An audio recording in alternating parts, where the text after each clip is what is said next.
हमारे ब्रज के संत कहते हैं कि देखो भैया, दो तरह का नाम लेना है। एक तो बस नाम लेना, एक है नाम में स्वाद लेना। जैसे खाना दो तरीके से है। एक खाना तो ये कि पेट भरना है, एक खाना ये कि स्वाद लेके खाना है। खाने में थोड़ा सा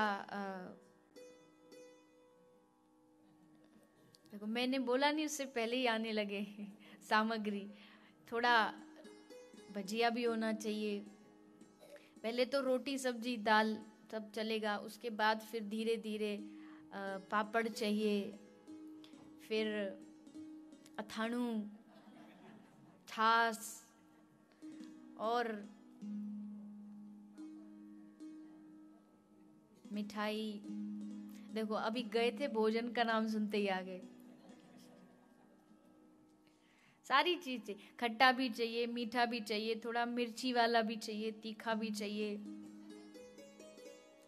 पर आपके गुजराती में तो पता नहीं। वो एक बार जब मैं पहली बार यूएस गई थी तो वहां भी गुजराती रहते हैं। तो किसी मैया को बोला कि मैया थोड़ा वो मीठा चाहिए, तो मीठा चाय में डालने के लिए चाहिए था। वो मीठा की जगह उसमें नमक डाल गए। मीठू बोलते ना आपके नमक को मीठू। हमारे ब्रज में आके किसी को मीठू बोल दे तो आपकी सब्जी में मीठा डाल दे, और आपको तो फिर दिक्कत भी नहीं। दाल में मीठा, सब्जी में मीठा, मतलब वो वाला मीठा, शुगर वाला मीठा, खांड वाला सब चलता है। किसी ने कहा गुजराती मीठा खाते हैं इसलिए इतने मीठे हैं, और कहीं डायबिटीज भी नहीं होती इतना मीठा खा खा के। भगवान करे कभी ना हो। लेकिन जिस हिसाब से आज देखा जाता, कोई दूसरा गुजरात का ना हो, दूसरे प्रदेश का इतना सा भी मीठा खा ले तो डॉक्टर कह दे ना ना मीठा नहीं खाना। यहाँ तो ठोक ठोक के खाए फिर भी कुछ ना हो। पर अच्छी बात है, गुजराती भोजन भी मीठा है, गुजराती भाषा भी मीठी है, और गुजरातियों की तो बात ही क्या करें। पर ध्यान रखना, हम ब्रजवासी भी किसी से कम नहीं है। ठीक है, गुजराती महान है, बढ़िया है, अच्छे हैं, लेकिन ब्रजवासी भी ब्रजवासी हैं। ठाकुर जी हमारे चरणों में लौटते हैं। ब्रजवासी वल्लभ सदा मेरे जीवन प्राण। ठाकुर जी कहते हैं मैं दुनिया को भूल सकता हूं लेकिन अपने ब्रजवासियों को नहीं भूल सकता। इतना प्रेम करते हैं ठाकुर जी ब्रजवालों से। और यही कारण है कि ब्रजवालों में आपको घमंड कूट कूट के भरा मिलेगा। क्यों? हमारे ठाकुर जी अपने हैं। दुनिया वाले ठाकुर जी को भगवान मानते होंगे, पर ब्रजवालों कहे कि यूं तो मेरो यार है, कन्हैया तो हमारो यार है। जब देखो तो वाको कान पकड़ के घुमाने ले जावे, खिलाने ले जावे। तो ब्रजवासियों की तो बात ही निराली है। और ब्रज भूमि भी बड़ी महान है, ब्रज की धरती भी बड़ी महान है, ब्रज की रज भी बड़ी महान है। मुझे बड़ी प्रसन्नता हुई, कल एक माता जी ब्रज की रज कुछ प्रसाद, शायद आप ही थे, अच्छा, एक माता जी कोई ब्रज की रज एक प्रसाद के रूप में देकर के गई। एक पात्र बॉक्स जैसा था और उसमें बड़ी सुंदर ब्रज की माटी उन्होंने रखी थी। और मुझे लगता है शायद राधावल्लभी संप्रदाय से वो बड़ा प्रेम रखती हैं, और बड़ा सुंदर लिखा भी हुआ था उन्होंने कि ब्रज के कोई संत ने पूरे ब्रज की परिक्रमा करी और सारे ब्रज के कुंडों से थोड़ा थोड़ा रज लिया और उसको इकट्ठा करके वो माता जी दे करके गई। तो वैसे तो हम स्वयं ब्रज से उसी माटी में रहते हैं, लेकिन इस बात को देख के इतनी प्रसन्नता हुई कि ऐसे देश में भी ऐसे लोग हैं जो ब्रज की रज की महिमा को जानते हैं, जो ब्रज की माटी हमारे ब्रज के संत कहते कभी वृंदावन आपको जाने का मौका मिले ना तो वहां जाकर के लड्डू पेड़ा ये सब प्रसाद में मत लाइएगा, ये तो 2-4 दिन बाद खत्म हो जाएगा। ब्रज का असली प्रसाद ब्रज की माटी है, जिस माटी को खुद कृष्ण ने खाया है। ऐसे कितने वैष्णव हैं ब्रज की रज लाके अपने घर में रखते हैं। जब भी कोई बीमारी होती है, कोई दवाई तो है ही, औषधि तो, पर ब्रज रज भी थोड़ी लेके मुख में डाल लेते हैं, क्योंकि ब्रज की रज को महारानी कहा गया है। रज महारानी, ये रज जिसे प्राप्त हो जाती।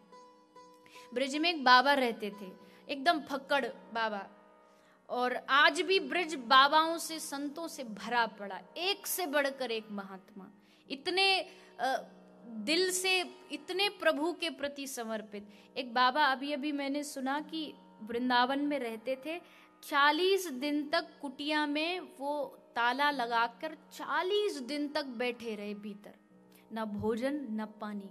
और ये बात होगी मेरे ख्याल से 7-8 साल पहले की, बस 7-8 वर्ष पहले की बात। और बैठे रहे, राधा नाम लेते लेते लेते उनका कब 40 दिन बीत गया उनको नहीं पता चला। लोगों ने देखा बाबा जी तो पता नहीं, ना दिखते ना बाहर, क्या हो गया, भीतर कुछ हो तो नहीं गया। फिर दरवाजा तोड़ा तो देखा कि वहीं बैठे बैठे राधा नाम ले रहे।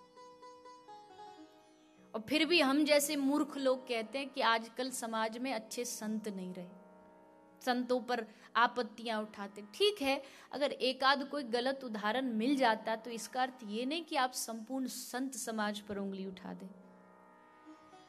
संतों को देखना है तो ब्रज में आइए कभी, एक धोती एक लंगोटी। श्री महाप्रभु, श्री चैतन्य महाप्रभु ने आदेश दिया अपने वैष्णवों को कि जाओ ब्रज में जाके सच्ची कृष्ण भक्ति का प्रचार प्रसारित करो।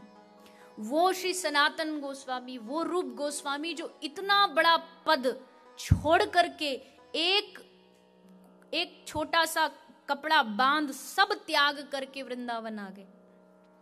आज से 500 साल पहले उनकी तनख्वाह लाखों में थी, कई लाख मुद्राएं थी, वो सब त्याग दिया एक कृष्ण नाम के आगे, और सब त्याग के वृंदावन आ गए। तो ब्रज में आज भी ऐसे सच्चे संत हैं। तो एक बाबा रहा करते थे ब्रज में, तो उनकी छोटी सी कुटिया थी। एक चोर आया चोरी करने, उसने सोचा बाबा जी की कुटिया में जाऊं, क्योंकि बाबा जी के पास माल बहुत होता है, शिष्य दे जाते होंगे कुछ ना कुछ, सोचा देख के आता हूं। गया तो एक बड़ी सी अलमारी रखी थी, उसको लगा इसी में है माल। अलमारी का ताला तोड़ा, उसका ताला तोड़ा तो उसके अंदर एक और लॉकर था।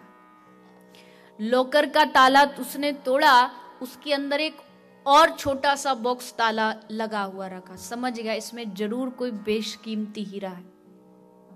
उसको और तोड़ा, उसके अंदर देखा एक और बॉक्स में ताला लगा था। उसके ताले को तोड़कर देखा एक और डिबिया रखी है। उस डिबिया को खोला तो उसके अंदर सोचा हीरा रखा होगा, पर हीरा नहीं। जैसे उसने उस डिबिया को खोला तो उसमें ब्रज की माटी रखी हुई थी, ब्रज की रज रखी हुई थी। उसे लगा अरे बाबा पागल हो गया, मट्टी को ऐसे रखा है।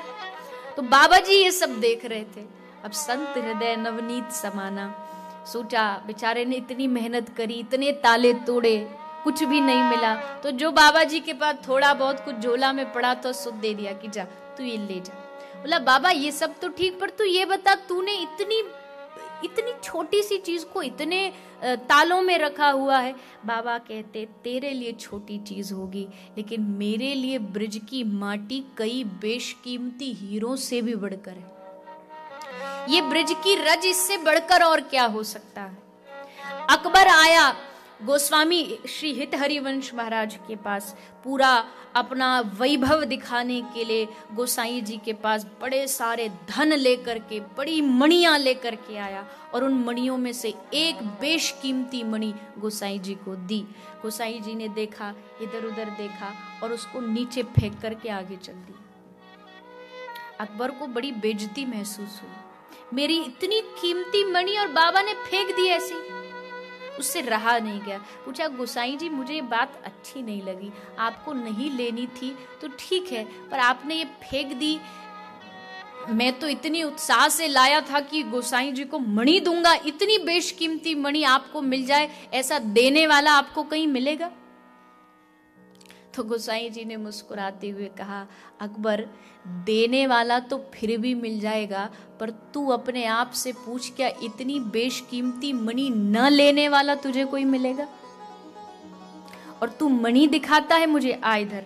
अकबर का हाथ पकड़ा, यमुना के किनारे लेके गए, यमुना की माटी को उठा करके जैसे नीचे डाला, यमुना की माटी से बढ़कर एक मणि नीचे गिरने लगी, जो अकबर ने जीवन में कभी देखी भी नहीं थी। वो मणि नीचे गिर रही है, माटी से चरणों में गिर पड़ा। महाराज में भूल हो गई। कहने का अर्थ कि ब्रज की कितनी महिमा गाई जाए। शिव शनकादिक भी जिस रज में लोटपोट होते हैं कि एक बार इस ब्रज में मैं लौट करके जीवन धन्य कर लूं।